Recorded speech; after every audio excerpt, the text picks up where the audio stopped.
Hi, I'm Trevor Lund of RevTrev.com, and I think I'm almost through my pile of books. I've got one last book here to review, and if I go to my bookshelf, I'll know I'll have a dozen more to do. So I'm gonna just leave it off because I've done enough book reviews with this shirt and at this time, and I've got enough material here for. I was gonna just post these on Fridays as like review Fridays on RevTrev.com, but I've got so many of them, I might do it more often than that. Anyway, what was I going to say? Yeah. What? Oh, the book I'm doing up today is called Can You Hear Me? Tuning into the God Who Speaks by Brad Jersak. Now, a friend of mine here in town actually was able to sit down with Brad and do an interview with him in a coffee shop, and I'll put the link to that under these notes because I'm sure I can find it, and it's actually a really good review or good interview with Brad on the topic of this book. And um,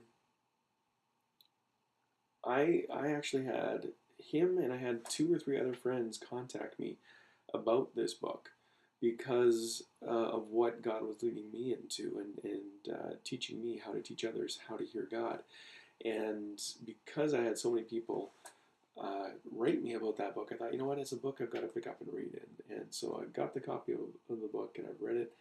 And I'm glad to say a lot of it agrees with what I'm teaching people.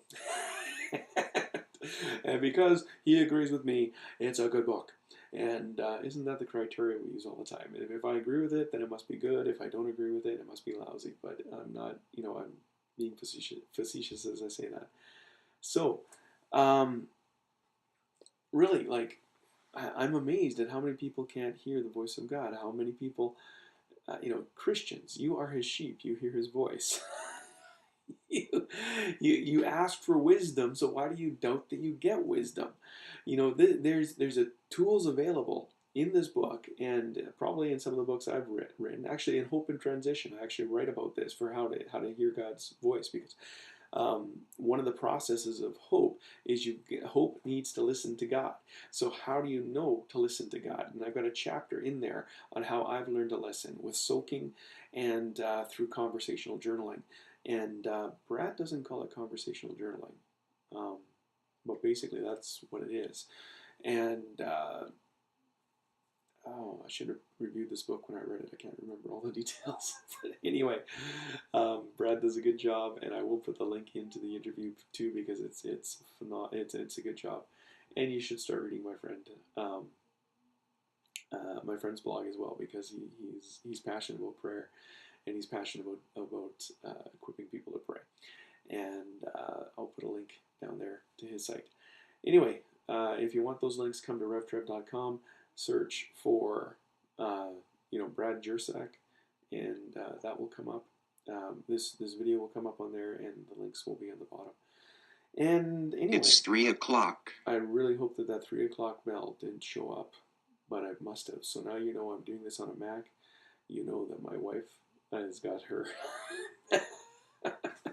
has got the setup for her Mac to talk to her. Actually, I think I did that for her. And I'm done. I'm Trevor Lund. Really love to connect with you at RevTrev.com, on Facebook /RevTrev. You can connect with me on Twitter at RevTrev. And if you haven't done it yet, go to hopeandtransition.com, sign up to be on the Insiders Club, and you'll get the ability to review my next book. And I'd love for you to do up a video review of it, and I'd love for you to post it on YouTube or whatever video sites you have. Actually, I'll show you an easy way to get on 7 video sites right away, and it'll be you can use that anytime you want. Anyway, I'm Trevor Lund. Great to talk to you. Bye.